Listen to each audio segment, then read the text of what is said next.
এইটো PGR VGR যিবিলাকৰ তেওঁলোকৰ পিজিআৰ ভিজিআৰৰ যিটো সেই পিজিআৰ ভিজিআৰৰ থকা বসবাস কৰা মানুহবিলাকক সুপ্ৰিম কোৰ্টৰ যিটো নেকি তাৰ অৰ্ডাৰ আছে সেইমতে তেওঁলোকে তাত এভিকশ্যন কৰিব লাগে বুলি কৈছে। সেইমতে আমি কাৰ্বি আংলং অট'নমাছ কাউন্সিলৰ পৰা এটা সিদ্ধান্ত লৈছো আৰু অল পলিটিকেল পাৰ্টি ৰাজনীতি দল সংগঠন তেখেতসকলৰ আলাপ আলোচনা কৰি আমি এভিকশ্যন কৰিম বুলি আমি সিদ্ধান্ত লৈছো। সিদ্ধান্ত মতে আমি পিজিআৰ ভিজিআৰৰ মাটি বসবাস কৰা সকলৰ কাৰণে আমি যিবিলাকৰ কাউন্সিলৰ পৰা এপইণ্টমেণ্ট দিয়া চৰকাৰী কামৰা 11 জনৰ আমি লগে লগে তেওঁলোকৰ আমি চাকৰিৰ পৰা আমি তেওঁলোকৰ টাৰ্মিনেট কৰিম। ইয়াৰ পিছত তেওঁলোকৰ কাৰ্বি আংলং অট'নমাছ কাউন্সিলৰ পৰা আমি নোটিছ দিলো যে আপোনালোকে 15 ডেজৰ ভিতৰত পিজিআৰ ভিজিআৰ থকা বসবাসকলে ইয়াৰ পৰা যাব লাগে, আমি এভিকশ্যন কৰিম। কিন্তু সেই নোটিছ দিয়াৰ পিছত তাত বসবাস কৰা মানুহবিলাকে হাইকোৰ্টৰ PIL কেছ দিয়া হৈছে। PIL কেছ চলি আছে এতিয়ালৈকে।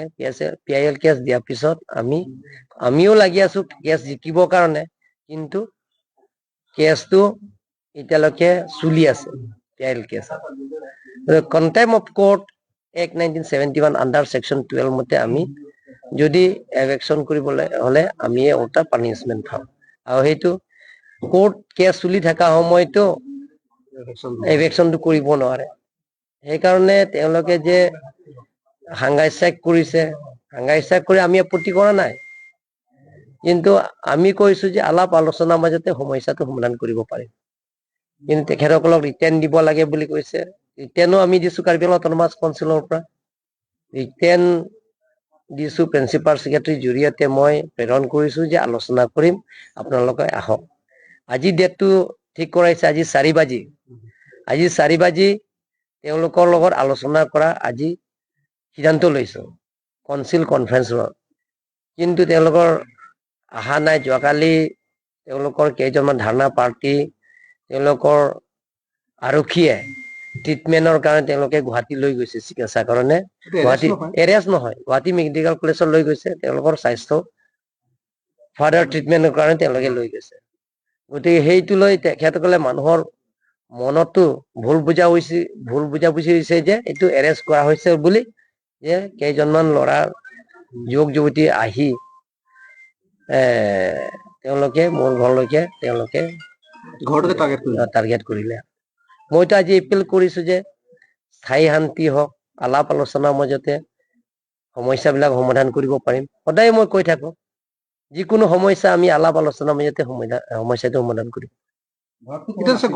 ঘৰটো নাই, মোৰ মানে দেউতা আছে তাতে, দেউতাটো ট্ৰিটমেন্টৰ কাৰণে গুৱাহাটীতে আছে। ঘৰত কোনো নাই, কাম কৰা কেইজনমান আছে। তাৰপিছত গাঁৱৰ মানুহবিলাকৰ আহিছে, গাঁৱৰ পৰিয়ালবিলাক প্ৰায় 200-300 জন মান পৰিয়ালবিলাক আহিছে, আহি বাধাও দিছে, কিন্তু তেওঁলোকৰ তাৰ পাথৰ লৈ আনিছে, তাৰপিছত আকৌ পেট্ৰল লৈ আনিছে, তাৰপিছত ঘৰটো জ্বলাই দিছে। এটা ঘৰটো আছে নেকি, 2টা ঘৰটো জ্বলাইছে। যিবিলাকৰ ড্ৰাইভাৰ চিকিউৰিটি বিলাক থকা ঘৰটো জ্বলাই দিছে। আপুনি আজি কোকাৰ পৰা আহি আছিলে? কোকাৰ পৰা আহি আছো যে আজি 4 বাজি আলোচনা কৰা কথা কাৰণে মই আজি আহি আছো। ইয়াত 4 বাজি আগতে মই পাইছো, কিন্তু ইয়াত ঘটনাটো ৰাস্তাতে মই শুনিছো।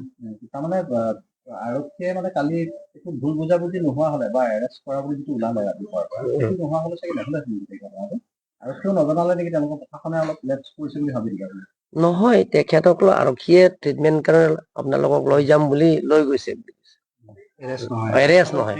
আৰু এইটো কোৱা হৈছে, আৰু তেওঁলোকৰ যিবিলাকৰ আন্দোলন APSRC লিডাৰৰ তেওঁলোকক বুজাইছে, আংটং দি সেই সময় আছে বুলি কৈছে যে এৰেষ্ট নহয়, ট্ৰিটমেন্টৰ কাৰণে গুৱাহাটী লৈ গৈছে।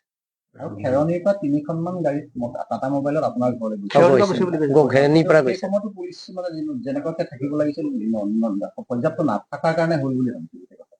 গতিকে এইটো মই ক'ব নোৱাৰো, মইতো তাত ঠাইত নাই। গতিকে এতিয়াতো যি ঘটনা হৈছে, গতিকে মই ৰাইজক অনুৰোধ কৰিব বিচাৰো যাতে এনেকা ঘটনা কাৰ্বি আংলং নহয়। অলপ সকলোৱে দল সংগঠন মই অনুৰোধ কৰিছো, কাৰ্বি আংলং ৰাইজক অনুৰোধ কৰিছো, বুদ্ধিজীৱীক অনুৰোধ কৰিছো, যাতে কাৰ্বি আংলঙৰ এনেকা ঘটনা যাতে নহয়। তাকে শান্তি থাকক, তাৰ কাৰণে মই সকলো ৰাইজক অনুৰোধ কৰিছোঁ। মানে প্ৰতিবাদকাৰীখিনি খেৰণিৰ পৰা গাড়ী লৈ গৈছে। Thank U.